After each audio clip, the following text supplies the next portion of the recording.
जैसे कोई माली बाग लगा देता है और उस पे प्रेम से सिंचन करता है और उसके बाद देखते रहता है कि देखें बाग में कितने फूल खिल रहे हैं। वो देखने पर जो आनंद एक माली को आता है उसका क्या वर्णन हो सकता है।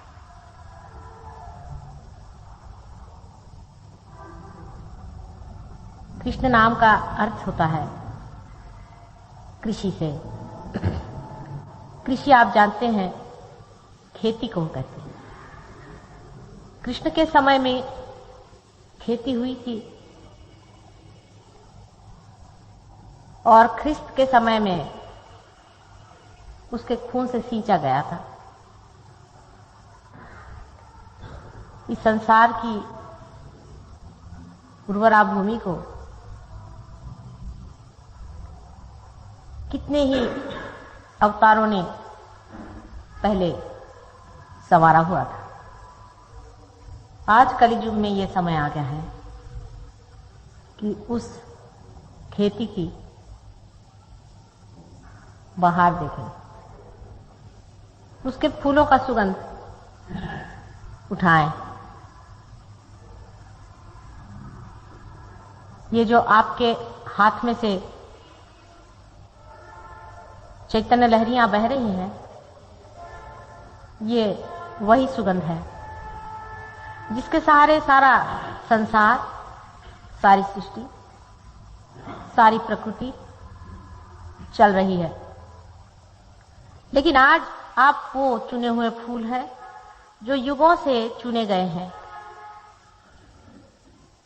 कि आज आप खिलेंगे और आपके अंदर से ये सुगंध संसार में फैल करके इस कीचड़ के, इस माया सागर के सारी ही गंदगी को खत्म कर देगा। देखने में ऐसा लगता है कि ये कैसे हो सकता है। माता जी बहुत बड़ी बात कह रही हैं, लेकिन ये एक सिलसिला है, कंटिन्यूअस प्रोसेस है। और जब मंजिल सामने आ गई तब ये सोचना कि मंजिल क्यों आ गई, कैसे आ गई, कैसे हो सकता है। जब आप चल रहे थे तो क्या मंजिल नहीं आई? जब आप खोज रहे थे तो क्या आपका स्थान मिलेगा नहीं? लेकिन जब वो मिल गया है तब इस पे शंका की बात क्यों खड़ी होनी चाहिए? आज मैं आपको 3 शक्तियों के बारे में बताना चाहती हूं कि परमेश्वर एक ही है, वो 2 नहीं है, अनेक नहीं। मैं एक ही हूं, अनेक नहीं हूं, लेकिन आपकी माता जी हूं, मेरे पति की पत्नी हूं, मेरे बच्चों की मां हूं, आपकी अलौकिक मां हूं, उनकी लौकिक मां हूं। इसी तरह परमात्मा के भी 3 अंदाज हैं, 3 एस्पेक्ट्स हैं। पहले अंदाज से वो साक्षी स्वरूप है। वो साक्षी हैं अपने शक्ति के खेल के, जिससे वो देखते हैं। उसे हम ईश्वर कहते हैं और उनकी शक्ति को हम ईश्वरीय शक्ति कहते हैं या ईश्वरी कहते हैं। हमारे सहयोग में उसे हम महाकाली की शक्ति कहते हैं। जिस वक्त उनका ये साक्षी स्वरूपत्व खत्म होता है, माने जब वो और कुछ देखना नहीं चाहते, वो नापसंद करते हैं, जब वो अपनी आंख मूंद लेते हैं अपनी शक्ति के खेल से, उस वक्त सब चीज खत्म हो जाती है। इसीलिए उस शक्ति को हम लोग संहारक शक्ति कहते हैं। असल में संहारक नहीं है, लेकिन वो सारे संसार के कार्य का नियोजन करती है और उसे खत्म करती है।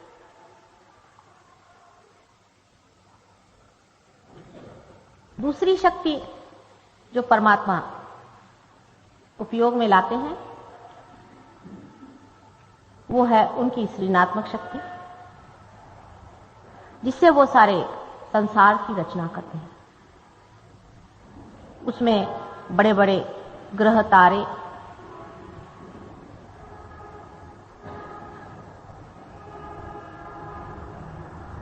निर्मित होते हैं, जिससे वो पृथ्वी की एक परम पवित्र वस्तु तैयार होती है। इस अवस्था में परमात्मा को हिरण्यगर्भ कहते हैं और उनकी शक्ति को हिरण्यगर्भिणी कहते हैं। हमारे सहयोग में उसको महा सरस्वती कहते हैं।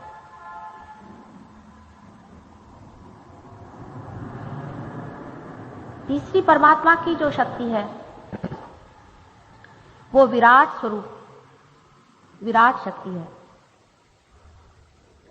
जिस शक्ति के द्वारा संसार में जीव पैदा होते हैं, उनकी उत्क्रांति यानी इवोल्यूशन होता है।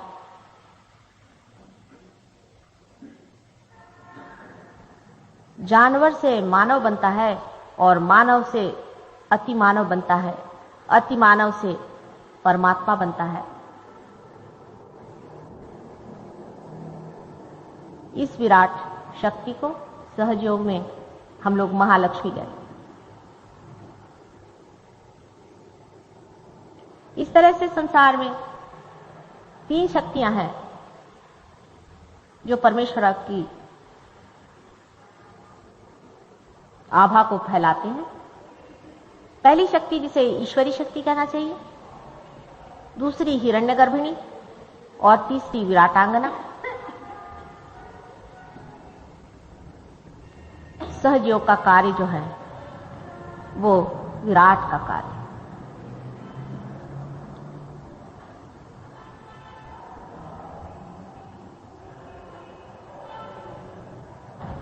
मनुष्य के अंदर भी परमात्मा ने ये तीनों ही शक्तियां दी। एक शक्ति से मनुष्य जो कुछ भी मरता है उसे संचित करता है, वो महाकाली की शक्ति है।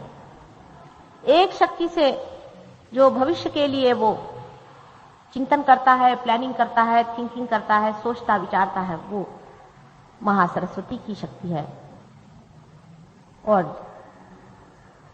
जिस शक्ति के द्वारा वो उत्क्रांति पाता है, इवॉल्व होता है,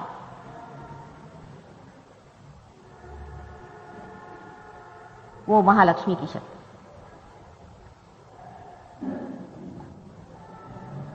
इन तीनों शक्ति का मिलाप विराट शरीर में, उसके सहस्त्रार में, वही आदि पुरुष है और उसी जैसे मनुष्य को बनाने की पूर्ण व्यवस्था परमेश्वर ने की हुई। सिर्फ महालक्ष्मी शक्ति प्राणी मात्रों तक तो अपना कार्य सुव्यवस्थित करती रहती है,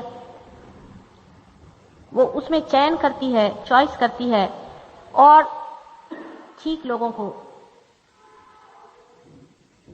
ठीक जानवरों को एक हद तक उत्क्रांति तक पहुंचा देती है। पर मनुष्य की दशा पर आने पर उसको पूर्णतया स्वतंत्रता मिल गई कि वो अपनी चेतना में, अपनी अवेयरनेस में अपना ही उत्क्रांति का पथ खोजे और जाने कि उसकी कैसी उत्क्रांति हो गई। न तो जानवर अपनी उत्क्रांति की बात सोचता है, लेकिन मनुष्य ही यह सोचता भी है और उसे देख भी सकता है, जान भी सकता है जब उसके हाथ से ये वाइब्रेशंस आए। मंजिल तो आ गई है, आप लोग आंगन में आ खड़े भी हैं। इतना सरल सहज है सब कुछ, किंतु मनुष्य ने ही अपने को बड़ा कॉम्प्लिकेट कर लिया है, बहुत ही ज्यादा विक्षिप्त कर लिया। मनुष्य के लिए बहुत कठिन हो जाता है कि वो सादगी से रहे, भोलेपन से। और धर्म और चीज कुछ नहीं है, सीधा साधा बिल्कुल बिल्कुल भोलापन, इनोसेंस। लेकिन इतनी खोपड़ियों के ऊपर खड़े होकर के हम लोग इनोसेंस की बात कैसे कर सकते? इसीलिए बहुत से छोटे छोटे बच्चे बहुत जल्दी से पार हो जाते हैं, क्योंकि उनके अंदर भोलापन है। कलयुग में बहुत सी बातें हो रही हैं, आपको शारीरिक का अंदाज नहीं है। जैसे ही विराट शक्ति बहुत प्रबलित हो चुकी है, उसी वक्त में पाताल लोक से, जहां पर कि वेस्ट मटेरियल जैसे अधोगति को गए हुए बहुत से पुरुष, जिनको कि हम लोग राक्षस कहते हैं, उनकी भी शक्तियां बलवत्तर हो रही। दोनों शक्तियों का मुकाबला हो रहा है। एक शक्ति मृत है और एक शक्ति जीवंत है। मृत शक्ति कभी भी जीवंत शक्ति से शक्तिशाली नहीं हो सकती, किंतु जीवंत शक्ति अत्यंत सेंसिटिव होती है, संवेदनशील होती है। इसी वजह से उसका पनपना जरा कठिन होता है। प्लास्टिक का फूल कभी भी असली फूल से सुंदर, महत्वपूर्ण नहीं हो सकता है, किंतु प्लास्टिक के फूल हजारों बनाए जा सकते हैं, जीवन फूल 2 ही 4 खिलते हैं। इसलिए जो लोग सहज योग में पनपे हैं, सहज योग में जिन्होंने जो कुछ पाया है, वो लोग भी मुरझा जाते हैं, फिर खिल उठते हैं, फिर मुरझा जाते हैं। एक माँ जैसे अपने आंचल में अपने बच्चों को बड़े दुलार से संभालती है, उसी तरह से सहज योग पालता है, पोसता है। लेकिन बच्चे में यह खुद शक्ति है कि वो अपनी शक्ति को जाने। सहज योग के बाद मनुष्य उस दशा को पहुंच सकता है, इस थोड़े से टाइम में पहुंच सकता है, जिसके लिए बड़े बड़े ऋषि मुनियों को हजारों जन्म लेने पड़े और हजारों वर्षों की युगों की तपो साधना करनी पड़ी।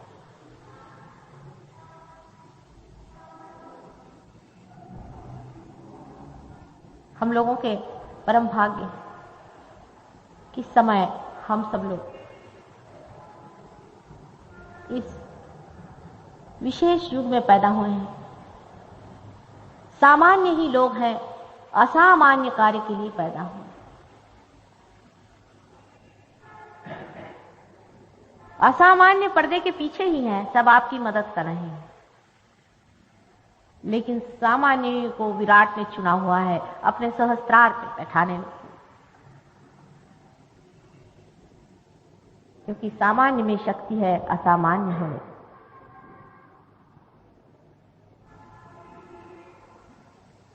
किंतु सहज योग में सबसे पहली बात है कि अंदर में भोलापन होना चाहिए और शांति करो, शांति, संतोष करो।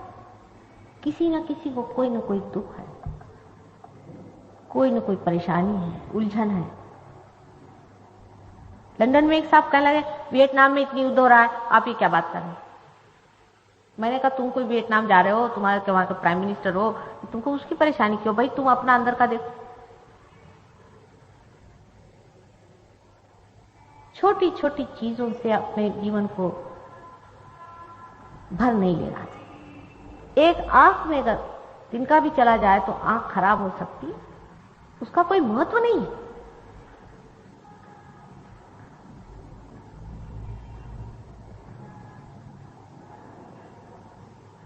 शांति, क्योंकि वो समय आ गया है जब परमेश्वर का राज्य इस संसार में आने वाला है। संतोष रखो। सहयोगियों को चाहिए कि और लोगों से ज्यादा शांतिपूर्ण रहें, संतोष से भरे रहें, खिले रहें और अपने आनंद से सारे संसार को भरते रहें।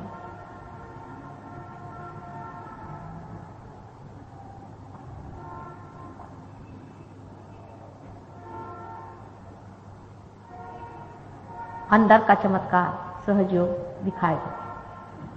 बहुत जोरों में चरवण चला है, मंथन चला हुआ है।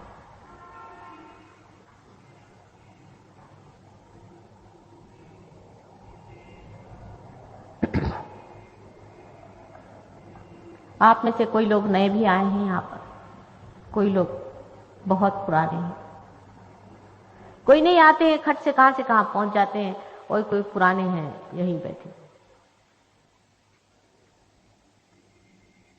नितांत परमात्मा की असीम कृपा पर जिसको विश्वास है, जो जानता है कि सारे सृष्टि का रचयिता वही और सबको पार लगाने वाला वही है, वो एक क्षण में ही सहयोग में पार होके वहीं जाके जम जाता है, और एक बार जम जाता है फिर वो कभी भी उतरता नहीं। अपने विश्वास को दृढ़ करो, क्योंकि आपके हाथ से चीज बह रही है। आपने इसके करिश्मे और चमत्कार देखे हुए हैं। अपने पर विश्वास धरो, अपने को जानो। बहुत कुछ और भी हो रहा है। बहुत से बच्चे, छोटे छोटे बच्चे मैंने देखे हैं, जिनमें बहुत बड़े बड़े जीव जो कि आपके बाप दादे हैं वो जन्म ले रहे हैं आपकी मदद करने के लिए। 10-12 साल के अंदर में बहुत बड़े बड़े लोग इस संसार में आ जाएंगे। उनकी स्वागत की तैयारियां करिए। उनको पहले सूली पे चढ़ाया गया था, उनको मारा पीटा गया था, वो सब आज जन्म लेने वाले हैं। एक नवीन युग इस संसार में आने वाला है। परीक्षा का थोड़ा सा समय है, परमात्मा पे विश्वास रखें। सारे धर्मों का आशीर्वाद और आशा कि मनुष्य परमात्मा पद पे पहुंचेगा, वो सत्य होकर।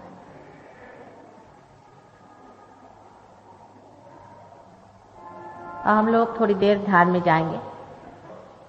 कुछ भी करने का नहीं, आपके अंदर जो बीज सुप्तावस्था में है वही पनपेगा।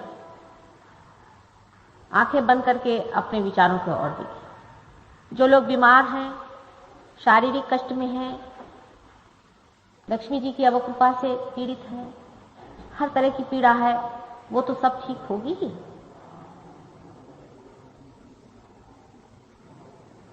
लेकिन जो असली मेहमान है उसका आना जरूरी है।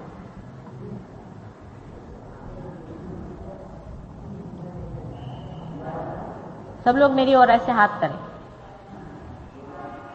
और अभी तक जो भी पीछे का है मरा हुआ, अपना ज्ञान, अपने दुख, अपनी तकलीफें और जो कुछ भी आगे का सोच रखा है, आशा, निराशा और दुनिया भर की चीजें जिससे आप त्रस्त हैं, वो सब को छोड़ करके इस क्षण, इसी क्षण, नाउ एट दिस मोमेंट जागरूक हो जाए। प्रेजेंट में ही जागने से ये चौथा आयाम, 4th डायमेंशन खुलेगा। न तो ये फ्यूचर में है, न पास्ट में है। इसलिए इसी क्षण वो मिलना चाहिए। यही क्षण महत्वपूर्ण है। जहां आप बैठे इसी क्षण वहां कूदना है और उससे आगे भी बढ़ना है। इसी क्षण में जागना ही सहज योग है, स्पॉन्टेनियस सैल्वेशन।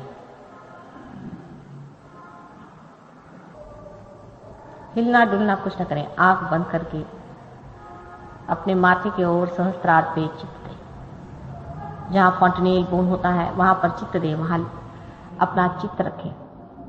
फोर्स नहीं करें, सहज में ऊपर में सोचें क्या हो रहा है। जैसे यहां बैठे बैठे आप घर की बात सोचते हैं, शांतिपूर्वक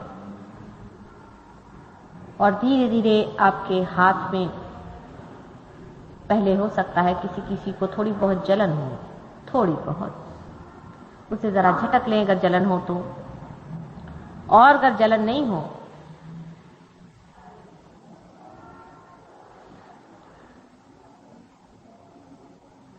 तो सीधे सीधे ऐसे ही हाथ रखें और आपको ऐसे लगेगा कि अंदर एकदम ठंडी ठंडी हवा है। और माथे की ओर जब दृष्टि करेंगे तो ऐसा लगेगा कि कोई भी विचार आ नहीं रहा है। यह निर्विचारिता की बात है। आप निर्विचार हो जाए, एकदम अंदर से शांत होकर बैठें। एकदम से शांत होकर मन से कहना, हो गया, बहुत कुछ तो समझा रहा है, मत मुझे समझा कुछ, मुझे वही जाना है। यही मन जो आपको बहका रहा है, यही आपकी परीक्षा कर रहा है, उसे कहना बस कर दे।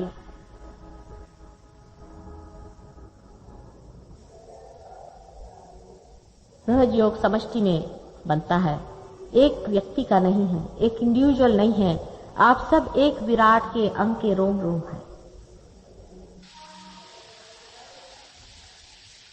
एक व्यक्ति पर निर्भर नहीं है।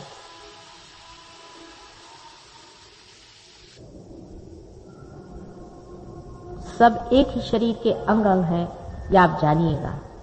कलेक्टिव कॉन्शियसनेस में, सामूहिक चेतना में आप अकेले नहीं है, आप एक शरीर के अंग प्रत्यंग हैं, दूसरा कोई है ये नहीं, सब अपने ही हैं, इसे आप जानिए।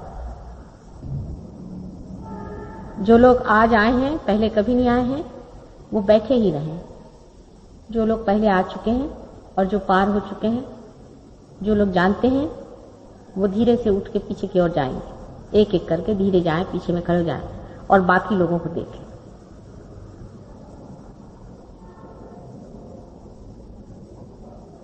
कोई डिस्टर्ब नहीं करें, धीरे धीरे उठें, पीछे में जाएं और देखें। और जो लोग अभी आए हैं वो बैठे रहें आंख बंद करके धीरे से। और जिनके हाथ में से वाइब्रेशंस आ रहे हैं, नए आए हुए लोगों के, जो नए आए हैं, जिनके हाथ में से वाइब्रेशंस आ रहे हैं, नए लोगों के जिनके हाथ में कुछ चीज बहना शुरू हो गई हो, वो हाथ ऊपर करें।